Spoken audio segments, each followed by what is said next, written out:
Resilience. The word resilience is filled with mountains and valleys, dipping and floating along with the flow of the word itself. The different phonetics seem to almost explain the meaning of the word, and changing pitches throughout the word suggests there were several bumps in the road before one reached a destination. Nelson Mandela was fighting against apartheid and was imprisoned for nearly 3 decades before he was released and inaugurated as the first president of a democratic South Africa. Today, I present you with African National Congress General Matthew Foza's remarks at Cape Town during the 20th anniversary of Nelson Mandela's release from prison. When Mandela left Pollsmoor prison 20 years ago and walked free, the whole of the oppressed South Africa walked behind him from the darkness of incarceration to the light of freedom. His own imprisonment 27 years before captured and reflected the physical, mental, and intellectual chains that held down the majority of our nation for many decades. When our former president walked away from prison, however, he immediately taught us one of the most important lessons of great leadership. Namely, do not let the trauma of the past pull you backwards. Rather, let the energy and allure of a better future pull you forward. What is resilience? Resilience is the offspring of hardship and healing. Through the process of healing and support from others, one can finally achieve resilience, as shown in Steve Chbosky's novel, Perks of Being a Wallflower. Dear friend, the first few weeks in the hospital were very hard. The hardest part was sitting in the doctor's office when the doctor told my mom what had happened. I have never seen my mother cry so much, or my father look so angry, because they didn't know what was happening when it was, but the doctor has helped me work out a lot of things since then, about my Aunt Helen, and about my family, and friends, and me. There are a lot of stages to these kinds of things, and she was really great through all of them. The thing that helped me the most, though, was the time I could have visitors.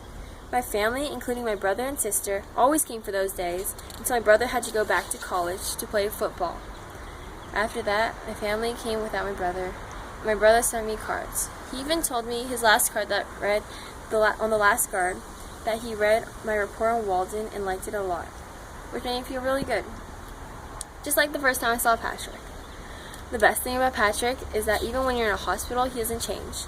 He just cracks jokes to make you feel better instead of asking you questions about feeling worse. He even brought me a letter from Sam, and Sam said she was coming back at the end of August, and if I got better by then, she and Patrick would drive me through the tunnel, and this time, I could stand in the back of the pickup truck if I wanted to.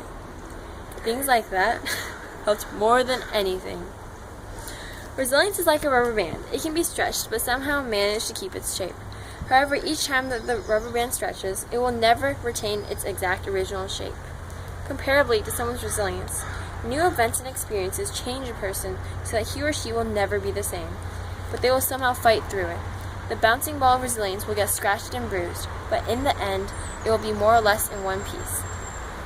Take the classic Disney movie Cinderella, for example. Cinderella is constantly bullied by her family, but she still somehow managed to be respected and make a prince fall in love with her.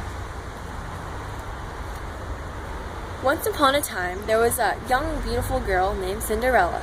She had 2 ugly stepsisters who were very cruel to her. Did you clean the kitchen? Yes, I did. Did you polish my shoes? Yes, I did. Did you iron my clothes? Yes, I did. And did you make breakfast? Yes, breakfast is ready. Stepsisters, a letter from the royal palace has arrived for you. Give it to me. I want it. No, I want to open it. Look, we are invited to the royal ball at the Prince's Palace tonight.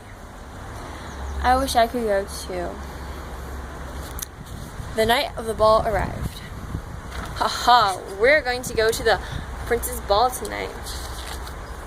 Have a great night working, Cinderella. After the evil stepsisters had left, a fairy appeared. Oh my, who are you? I'm your fairy godmother. beautiful Cinderella. I'm here to help you go to the ball tonight. Whoa, this dress is beautiful. And these shoes. Oh, how I love them. Thank you, Fairy Godmother. Resilience isn't the spotlight. It isn't a hard-earned reward at the end of a marathon or the light at the end of the tunnel. It is what allows you to achieve these things.